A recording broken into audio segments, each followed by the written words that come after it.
कि सुशांत सिंह राजपूत बिहार के एक बहुत ही अच्छे अभिनेता थे, तो इसमें शिवसेना की बहुत ज़्यादा फजीहत हो गई है। तो शिवसेना से बहुत बिहारी लोग जो है जो खफा हैं। हम तो बिहारी हैं, हम तो विदेश के नहीं हैं, हम तो मराठी नहीं हैं। मैं बिहार का शिव सैनिक ताल ठोक के करता हूं कि इस मामले में जो भी दोषी हैं, जो भी इस मामले में गुनहगार हैं, उनको सजा मिले और सजा मिलनी चाहिए। तो जब कोई प्रतिनिधि आपकी बात को नहीं सुन रहा है, आपको कोई बेहतर सुविधा नहीं दिया जा रहा, तो फिर हम उसको बार बार मौका क्यों दें? सबसे बड़ी गलती जनता जनार्दन की है, जो इस बात को समझ ही नहीं पा रही है कि आखिर में बिहार के विकास के लिए सबसे ज्यादा आवश्यक क्या है। जनता को आप कैसे समझाइएगा, तब ये बताइए। ये क्वेश्चन जब कोई भी पत्रकार महोदय करते हैं कि जनता को आप कैसे समझाइएगा, तो मैं आपको ये बता दूं कि जनता को समझाया नहीं जा सकता है, जनता को खुद समझना होगा। बिहार की शिवसेना बिहार के लिए कार्य करेगी, उसके लिए बिहार इंपॉर्टेंट रखता है। बिहार में रोजगार की व्यवस्था कैसे हो सके, बिहार आत्मनिर्भर कैसे बन सके। नमस्कार, आप देख रहे हैं बिहार वाणी। मैं हूं आपके साथ रितेश शर्मा। बिहार वाणी के खास कार्यक्रम नेताजी बोलिन में आपका फिर से एक बार स्वागत है। इस प्रोग्राम में हम तमाम वो मुद्दे होते हैं जो राज्य के होते हैं, हर जिले के होते हैं, उसको उठाने का काम करते हैं और नेताओं से सवाल करते हैं। जो उम्मीदवार विधानसभा क्षेत्र से खड़े हो रहे हैं उनसे हम सवाल करते हैं। तो इस कड़ी में हमारे साथ आज मौजूद हैं गौरव तिवारी जी हैं। ये शिवसेना से जुड़े हुए हैं और भागलपुर में जिला प्रमुख पद पर हैं और भागलपुर शहरी क्षेत्र से चुनाव भी इस बार लड़ने वाले हैं। तो भागलपुर की क्या समस्याएं हैं और भागलपुर जिसे सिल्क सिटी कहा जाता है, रेशम का वहां कारोबार होता है, कपड़े बनते हैं, भागलपुर की साड़ियां मशहूर होती हैं और भी कई चीजें हैं जो भागलपुर के मशहूर हैं, जैसे कि आम भी है। तो इन सभी की क्या स्थिति है और भागलपुर में कितना विकास हुआ है, मौजूदा जो विधायक हैं वो कितना वहां पे विकास किए हैं, उन सभी मुद्दों पर ये हमसे आज मुखातिब होंगे, बात करेंगे। तो सबसे पहले आपका हमारे कार्यक्रम में स्वागत है गौरव तिवारी जी। धन्यवाद धन्यवाद। ये बताइए कि भागलपुर में आप चुनाव लड़ने जा रहे हैं, तो भागलपुर के ही आप रहने वाले हैं? जी जी, मैं भागलपुर से हैं, तो इसीलिए शायद आपने नारा भी दिया है कि भागलपुर का बेटा भागलपुर के साथ है। तो ये बताइए कि भागलपुर में आखिर क्या ऐसा विकास नहीं हुआ है जिसको आप बदलना चाहते हैं, और कुछ जो आप हमेशा से कहते आते हैं कि जो भागलपुर की जो संस्कृति है, जो वहाँ के रोजगार जो वहाँ होना चाहिए वो नहीं मिल पा रहा है, वो पहचान नहीं मिल पा रहा है, तो आखिर आप क्या करने वाले हैं वहाँ पे? जी, सबसे पहले मैं सारे लोगों को और आपको धन्यवाद ज्ञापन करना चाहूँगा कि आप आज हम अपने प्रोग्राम में आपने हमें बुलाया, मौका दिया भागलपुर की बातों को रखने का। भागलपुर में यदि देखा जाए तो भागलपुर में बहुत सारी समस्याएं हैं जिसका समाधान पिछले 30 वर्षों से नहीं हुआ। जैसे मैं आपको कुछ समस्याओं को गिनवा देता हूं जो मूलभूत भौतिक रूप से काफ़ी आवश्यक है, जैसे कि स्वास्थ्य संबंधी व्यवस्था, सड़क की व्यवस्था, जाम की समस्या, ये सभी मुद्दे जो हैं, भोलानाथ पुल, रोजगार की समस्या, गंदगी, नगर निगम की व्यवस्था चौपट हो चुकी है। ये सभी समस्याएं भागलपुर में काफ़ी जटिल है और इसका कोई समाधान नहीं निकला। मुझे एक बात को सोचते सोचते बड़ा ताज्जुब होता है कि आज इतने दिनों से कोई ना कोई पार्टी के विधायक रहे, एमपी रहे, पिछले 30 वर्षों का यदि आप इतिहास को उठाते हैं तो उसमें आपको बराबर एक समस्या नज़र आएगी। आपको ऐसा लगेगा कि जो निरंतर समस्या थी, जो समस्या 30 वर्ष पूर्व थी, वो समस्या आज भी है। आप इसको मैं एक उदाहरण देकर समझाता हूँ। आप भागलपुर में जवाहरलाल नेहरू हॉस्पिटल है, आप वहाँ जाओ, जब आप उस जगह पे जाओगे तो आपको समझ में आ जाएगा कि ज़मीनी हकीकत क्या है। स्वस्थ व्यक्ति यदि उस हॉस्पिटल में पहुंच जाए और यदि उसको किसी कारणवश 2 दिन रहना पड़ जाए तो वो बीमार हो जाएगा। आप इस बात से समझ सकते हैं कि उसकी स्थिति क्या है। भागलपुर स्मार्ट सिटी में भागलपुर का घोषणा हुआ। स्मार्ट सिटी के लिए कुछ लोग बोलते हैं 300 करोड़, कुछ लोग कहते हैं 500 करोड़। मैं कहता हूं कि जो भी सरकार के तरफ से जो भी राशि आई स्मार्ट सिटी के लिए, उस राशि का 5% काम भी भागलपुर में स्मार्ट सिटी के रूप में आपको नजर नहीं आएगा। आप यदि स्मार्ट सिटी को देखोगे तो स्मार्ट सिटी के नाम पर धब्बा बना दिया गया भागलपुर को। इसके लिए दोषी कौन? इसके लिए जिम्मेवार वहां का प्रतिनिधि। पिछले वर्ष 2014 में प्रधानमंत्री ने घोषणा किया कि भागलपुर और भी कई अन्य शहरों को स्मार्ट सिटी बनाया जाएगा। स्मार्ट सिटी का मतलब होता है जिसमें सारा चीज स्मार्टनेस के तरीके से हो। यदि कोई मरीज हॉस्पिटल पहुंचता है तो उसको तुरंत केयर किया जाए, तुरंत उसकी सारी व्यवस्था की जाए, अन्य प्रोसेस को बाद में फॉलो किया जाए, पहले उसके जान की रक्षा की जाए। इसके लिए जिम्मेदार किसको मानते हैं तब? इसके लिए जिम्मेदार देखिए सर, इसके लिए जिम्मेदार कौन हो सकते हैं आप मेरे को बताइए। देखिए, इसके लिए यहाँ विपक्ष जो है आरोप लगाते रहता है कि अभी जो सुशासन बाबू है उनकी सरकार पे, सुशासन बाबू कहते हैं कि उसके पहले 15 साल जो राज किए उनका ये सब दिया हुआ देन है, तो सुधारने में समय लगेगा। नहीं, इसका मैं एकदम 2 टुक में आपको जवाब दे दूं। इसमें सबसे बड़ी गलती जो है जनता की है। पहला नंबर, सबसे बड़ा भागीदारी जनता है, और दूसरा उसका प्रतिनिधि। क्योंकि पिछले 30 वर्षों से यदि ये समस्या है और जो प्रतिनिधि को हर 5 वर्ष के बाद आप ला रहे हैं, क्या सोच के ला रहे हैं? उनको आरती तो नहीं दिखाना है। कोई भी प्रतिनिधि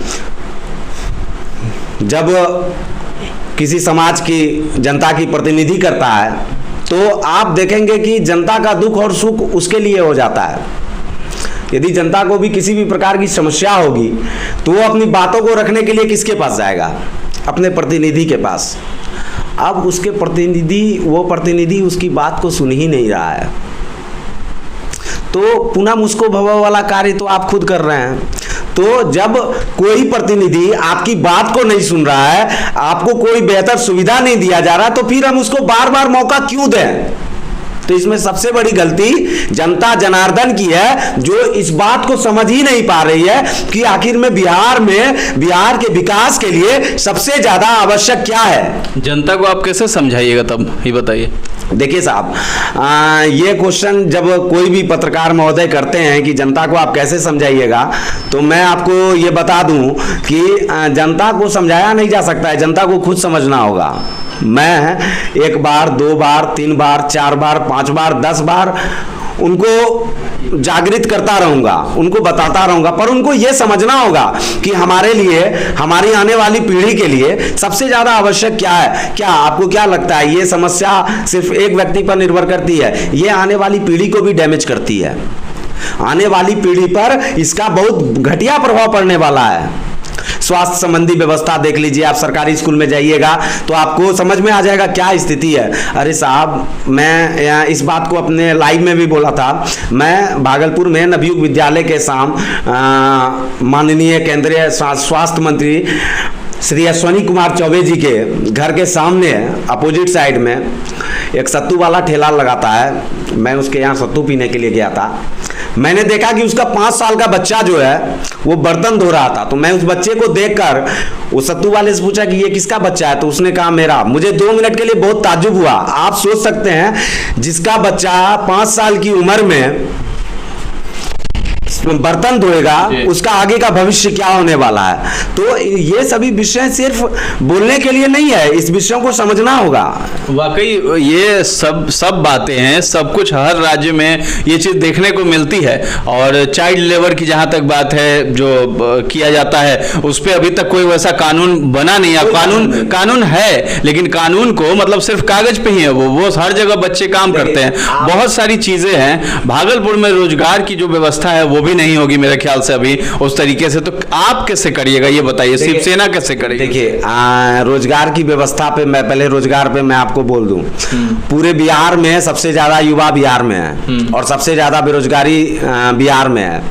भागलपुर को स्मार्ट सिटी का घोषणा जरूर कर दिया गया, पर स्मार्ट सिटी की कोई व्यवस्था नहीं है। स्मार्ट सिटी में तरह तरह की औद्योगिक का व्यवस्था किया जाता, बड़ी बड़ी फैक्ट्रियों का व्यवस्था होता, तो वहाँ के जो लोकल लोग हैं उनको रोजगार मिलता। पर ऐसा कोई प्रकार का व्यवस्था नहीं है। स्मार्ट सिटी के नाम पर शून्य है। शून्य मतलब जीरो। स्मार्ट सिटी, आप यदि स्मार्ट सिटी भागलपुर को कहते हो तो वो स्मार्ट सिटी नहीं है। आप स्मार्ट सिटी के नाम पर भागलपुर का मजाक उड़ाते हो। भागलपुर के प्रतिनिधि जो भागलपुर को स्मार्ट सिटी की गिनती में कहते हैं, वो भागलपुर का मजाक उड़ा रहे हैं। अरे साहब, बंद करो मजाक उड़ाना। गरीबों को खाने के लिए रोटी नहीं मिल रहा है। आप जाके सारी व्यवस्थाओं को देख लो। मैं शिक्षा, बातें सब कुछ सही है, शिक्षा, रोजगार, सब कुछ बदहाल स्थिति है, ये नजर आती है। लेकिन शिवसेना जब आप वहाँ उसके तरफ से आप उम्मीदवार हैं, वहाँ चुनाव लड़ेंगे, तो आखिर क्या आपका विजन होगा, ब्लूप्रिंट क्या होगा जिसको आप दिखाइएगा जनता को? तैयार है आपके पास? जी, क्या बताइएगा लोग को? देखिए, मेरा ब्लूप्रिंट, आप यदि ब्लूप्रिंट की बात करते हैं तो मैं आपको स्पष्ट रूप में बता दूं कि मेरा मोटो एकदम क्लियर है।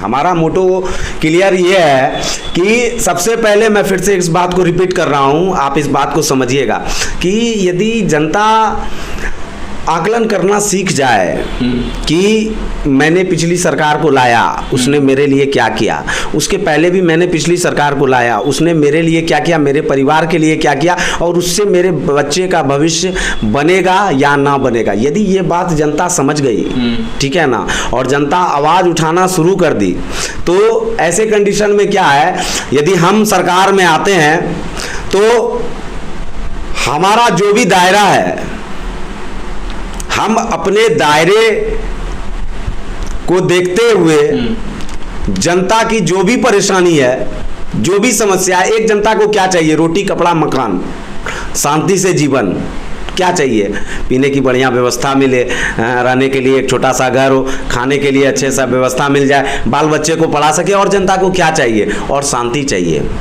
और जितनी भी सरकारी सुविधाएं हैं जिनका लाभ उनको नहीं मिल पा रहा है, ये लॉकडाउन की स्थिति में मैं बता रहा हूँ, बहुत सारे डीलर थे जिन्होंने 3 रुपये के अनाज को 20 रुपया किलो बेचा। आप बताइए कि जो जनता को खाने के लिए नहीं पुर रहा है, उस जनता को 3 रुपये के बदले 20 रुपये में बेच रहे हैं, तो क्या विकास होगा, आप बताइए। तो सबसे पहले करप्शन को बंद करवाना पड़ेगा। आप, और मैं एक बात और, इस बात को मैं चाहूँगा कि आप इस बात को मुद्दा बनाकर आप इस बात को उठाएं। पूरे बिहार में प्रधानमंत्री द्वारा इंदिरा आवास का योजना का शुरुआत किया गया। आप पूरे बिहार में इस बात की जांच करवाएं, आप इस बात को देखें कि इंदिरा आवास का लाभ, ये बिहार की बात कर रहा हूं और इसमें भागलपुर की भी बात है, इंदिरा आवास का लाभ वैसे परिवार को मिला है जिसके पास सारी तरह की व्यवस्थाएं हैं, और वैसा परिवार जिनको उसका सख्त जरूरत है वो उससे वंचित है। तो जो परिवार को जरूरत है इंदिरा आवास की, जिसको मकान नहीं है, उसको यदि ये सुविधाएं मिलती, उन लोगों को मिलती, तो काफ़ी हम लोगों को अच्छा लगता कि प्रधानमंत्री द्वारा चालू किया गया किसी कार्यक्रम का हर जनता को लाभ मिल रहा है। पर आप स्थिति देखेंगे क्या कि जिस लोगों के पास सारी व्यवस्था है उसी लोगों को सारा व्यवस्था मिल रहा है। अच्छा, ठीक है, ये डाटा है। एक बात यहाँ पे और है, एक सवाल है, शिवसेना पे कई सवाल अभी उठ रहे हैं, और मौजूदा अभी जो स्थिति है और मीडिया की खबरों में भी बनी हुई है शिवसेना, इसलिए क्योंकि सुशांत सिंह राजपूत बिहार के एक बहुत ही अच्छे अभिनेता थे, और उनका जो सुसाइड या मर्डर जो भी था उसका जांच चल रहा है, सीबीआई को सौंपी गई है, तो इसमें शिवसेना की बहुत ज़्यादा फजीहत हो गई है। तो शिवसेना से बहुत बिहारी लोग जो है जो खफा हैं, शुरू से भी खफा रहते थे, और अभी जो है चुनाव लड़ने की बात कर रहे हैं, आप भागलपुर में जाएंगे तो आखिर क्या वजह रही है? और लोग सवाल तो करेंगे, आप वहाँ उम्मीदवारी के लिए जाएंगे तो वहाँ के लोग भी सवाल करेंगे, तो आखिर आपका जवाब क्या होगा? जी, मैं आपको 2 चीज़ें इस बात को मैं बताना चाहूँगा। इसमें ये दोनों चीज़ें बहुत महत्वपूर्ण रखती है, एक शिवसेना और एक बिहार की शिवसेना। शिवसेना का गठन बाला साहब ठाकरे ने किया, जिसका मुख्य उद्देश्य था कि मराठियों को उसका जो हक है, जो उनका ओरिजिनल हक बनता है, वो उनको मिल सके। मैं बिहार का शिव सैनिक हूँ। मेरे लिए सबसे पहले महाराष्ट्र नहीं बिहार आता है। बिहार के लोगों को ज़्यादा से ज़्यादा सुविधाएं, बिहार के लोगों को उनकी जो ज़रूरत है उनकी आवाज़ बनकर सरकार तक पहुंचूं, ये बिहार शिवसेना का कर्तव्य है। और मेरे लिए बिहार इंपॉर्टेंट रखता है, मेरे लिए महाराष्ट्र इंपॉर्टेंट नहीं रखता, मेरे लिए गुजरात इंपॉर्टेंट नहीं रखता, मेरे लिए राजस्थान इंपॉर्टेंट नहीं रखता, मेरे लिए झारखंड इंपॉर्टेंट नहीं लगता, मेरे लिए बिहार की तरक्की इंपॉर्टेंट रखता है। केंद्र तो वही रहेगा ना, केंद्र तो वही है श्रीमान। देखिए, केंद्र वही है तो क्या सारे लोग केंद्र से आके बिहार में प्रतिनिधि कर रहे हैं? हम तो बिहारी हैं, हम तो विदेश के नहीं हैं, हम तो मराठी नहीं हैं। आपका प्रतिनिधि करता एक बिहारी है और शिवसेना बिहार में है, तो आप इस बात को लेकर निश्चिंत रहिए कि वो शिवसेना बिहार की है। उसके लिए सबसे पहले बिहार इंपॉर्टेंट रखता है। आप इस बात में कोई दो शक नहीं है, इस बात को आप एकदम, उसमें कोई शक नहीं है। बिहार की शिवसेना बिहार के लिए कार्य करेगी, उसके लिए बिहार इंपॉर्टेंट रखता है। बिहार में रोजगार की व्यवस्था कैसे हो सके, बिहार आत्मनिर्भर कैसे बन सके, इस विषय पर बिहार की शिवसेना का मुख्य आकर्षण है और इस मुद्दे पर ही कार्य करेगी बिहार। और बची बात सुशांत सिंह राजपूत के हत्या है या आत्महत्या है, ये जो पहली है, अब ये सारा मामला श्रीमान सीबीआई के हाथों में चला गया है। और जो भी दोषी होंगे, मैं बिहार का शिव सैनिक ताल ठोक के करता हूं कि इस मामले में जो भी दोषी हैं, जो भी इस मामले में गुनहगार हैं, उनको सजा मिले और सजा मिलनी चाहिए। तो मैं आप किसी पे देखिए, उंगली तो लोग उठाएंगे ना, लोगों का काम है उंगली उठाना, पर यदि मैं सही हूं तो मैं किसी बात को लेकर घबराऊंगा नहीं। और जांच होनी चाहिए, और हमारा नहीं, पूरे बिहार के। आप हमारे प्रदेश अध्यक्ष ने कुछ दिन पहले कहा था कि बिहार शिव सैनिक और बिहार की पुलिस पर हम लोगों को नाज है, और क्यों ना हो। हम लोग बिहारी शिव सैनिक हैं, बिहार के बारे में सोचेंगे, बिहार की जनता के बारे में सोचेंगे। सुशांत हमारे बिहार का शान था, सुशांत सिंह राजपूत पूरे बिहार का शान था और देश का शान था। देश का शान वो बाद में, पहले वो बिहार का शान था। तो उसके लिए जो भी उनके साथ हुआ, उसमें जो भी दोषी हैं, उनको कड़ा से कड़ा सजा मिलना चाहिए। और जब सीबीआई के हाथ में मामला है तो हम किसी पर प्रत्यारोप नहीं कर सकते हैं। हम नहीं कह सकते हैं कि फलना आदमी ही दोषी है। उसके लिए अदालत है, उसके लिए सीबीआई है, सीबीआई जांच करेगी, रिजल्ट निकलेगा, वो खुद बताएगी कि शिवसेना जिम्मेदार है या शिवसेना जिम्मेदार नहीं है। यदि शिवसेना दोषी होगी तो कार्रवाई होगी, और यदि दोषी नहीं होगी श्रीमान तो भी कार्रवाई होगी। आप इस बात को समझिएगा। चलिए, एक छोटा सा संदेश आप देना चाहेंगे भागलपुर वासियों को। आप वहां से उम्मीदवारी के लिए खड़े हो रहे हैं, तो क्या संदेश दीजिएगा? जी, मैं भागलपुर की जनता को सबसे पहले नमस्कार कहूँगा, और जितने भी हमारे गार्जियन स्वरूप पूरे भागलपुर की जनता है, मैं उनको बस कुछ बातों को उनको ध्यान में देना चाहूँगा। पहली बात कि भागलपुर के इतिहास में यदि कोई प्रत्याशी 5 साल के कार्यकाल में 4.5 साल जनता के पास पहुंचता है, उसके दुख को, उसके दर्द को समझने के लिए, उस पर महरम लगाने के लिए, उसकी आवश्यकताओं की पूर्ति के लिए, तो बेशक आप उस प्रतिनिधि के साथ ताल से ताल मिलाकर, कदम से कदम मिलाकर चलें। और यदि कोई प्रत्याशी ऐसा ना हो जो आपके कसौटी पर खड़ा उतरा हो, तो उसको जल्द से जल्द बदल दें, अपनी ताकत का एहसास कराएं और बताएं कि कोई भी प्रत्याशी हो, वो उसके लिए सबसे पहले जनता सर्वोपरि है और जनता को वो देखे। यदि मुझे मौका मिलता है तो उस शहर का प्रतिनिधि मैं नहीं, भागलपुर की आम जनता करेगी। वहाँ का विधायक मैं नहीं, भागलपुर की आम जनता होगी। सारा पावर उनके हाथ में होगा, कोई उनको डरा नहीं पाएगा, कोई उनको धमका नहीं पाएगा, और कोई भी उनको किसी मामले को लेकर दबा नहीं पाएगा। जो हकीकत होगा न्याय मिलेगा, कोई गलत नहीं कर सकता है। और मैं एक चीज़ सबसे ज़्यादा, इस बात को आप भी थोड़ा रख दीजिएगा कि सबसे बड़ी बात कि मैं कोशिश करूंगा नहीं, मैं करके दिखा दूंगा। यदि भागलपुर की जनता मुझे मौका देती है, सबसे पहले मैं भागलपुर की जनता को शांति प्रदान करूंगा, जिसके लिए वो भटक रही है।